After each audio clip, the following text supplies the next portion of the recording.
Hello, welcome to Tank's Vlog. Today is June 18, 2017. This is the wrap up for Day in Sports.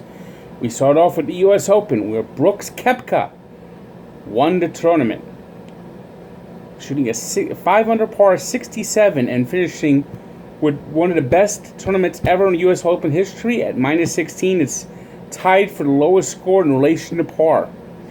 This was a tournament where the golfers seemingly had their way with the course, except for the top three golfers who didn't even make the cut, which is kind of surprising. You know, it had a lot of new names out there: Koepka, Hideki Matsuyama, Brian Harman, Tommy Fleetwood, Xander Schauffele, and Bill Haas, along with Ricky Fowler, all finished better than 10 under par.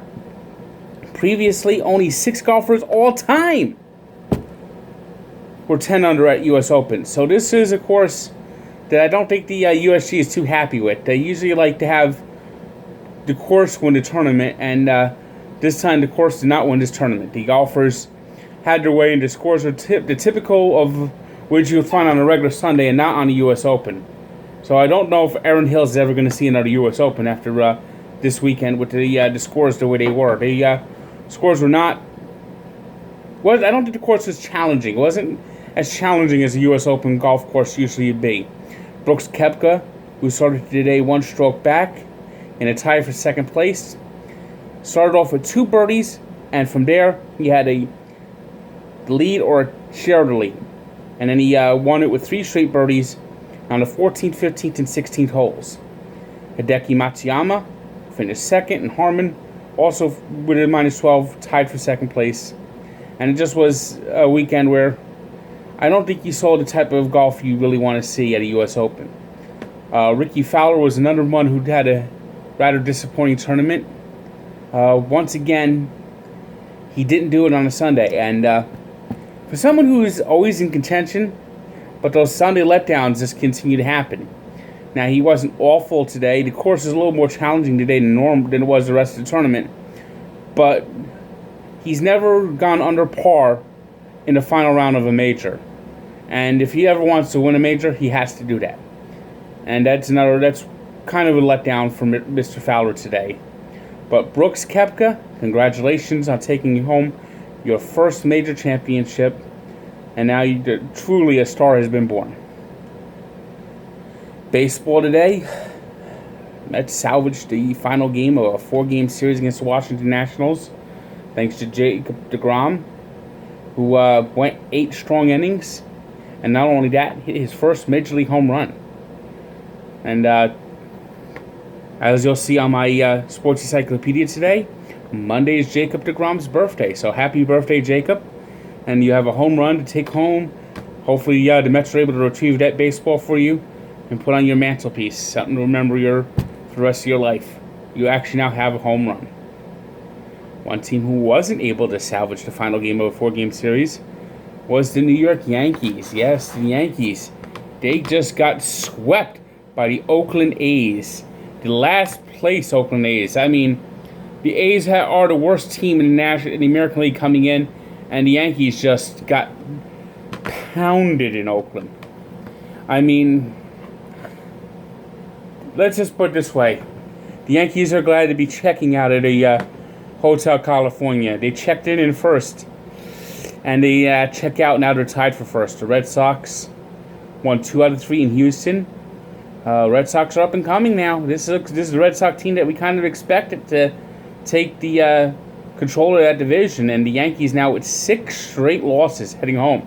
Of note that the Yankees have lost 6 straight since Mike Francesa called them a real exciting team and a real team to look forward to, that you really feel this is a special season. You know, it's like that character from A Bronx Tale. That's who Mike Francesa has become. He's the mush. I mean, he said Dustin Johnson was going to go on the U.S. Open. This was his tournament to lose, and he didn't even make the cut. Countless times he got the NFL draft wrong. I mean, it's kind of funny that he's really become the mush. And I wouldn't want Mike Francesa picking my team to win anytime soon. So, good job by the A's this weekend in sweeping the Yankees. Another team that had a big sweep this week was the Cleveland Indians, who vaulted into first place over the Minnesota Twins.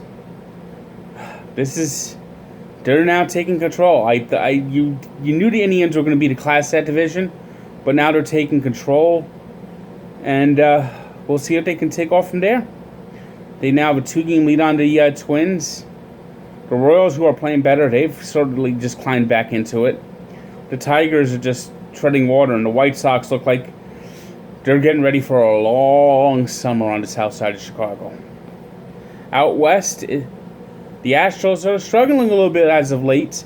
They've had some injuries, but still have that strong 11-game lead. In the National League, as we mentioned, the Mets, they have no shot. Nationals have that division all but locked up. Cubs continue just to tread water, and the Brewers continue just to hang on in first place. Meanwhile, the Western Division, you have 3 teams who all have the best records in the National League. The Rockies, the Diamondbacks, and the Dodgers. Dodgers just got finished pounding the Cincinnati Reds and have Clayton Kershaw waiting for the Mets to come in on Monday. Prediction: pain. Oh, the pain. I wouldn't be surprised if there's a no-hitter. I honestly wouldn't be. It's just going to be an ugly 4 games for the Mets in Dodger Stadium. I just really feel really bad about it. And of course, the Colorado Rockies today. Nolan Arenado, our top star today, among our 3 stars with Jacob deGrom, who I mentioned earlier, had a cycle and completed the cycle with a home run, a walk-off home run. You don't see that too often. And Monday, we look back on this date. In 1846, the sport of baseball was played for the first time.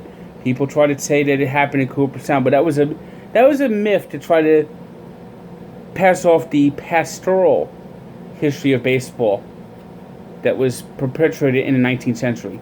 The true sport of baseball was invented in Hoboken by the New York Knickerbocker Club and Alexander Cartwright, who took a ferry boat over with 2 teams of 9 men and played at the Elysian Fields in Hoboken. And that first game was played today. It was the first time baseball diamond, 3 strikes, all the rules were set in place for the first time, and that's how we started going into the sport that we watch every day and love, as we watch the Mets love even when they torment us. Good day.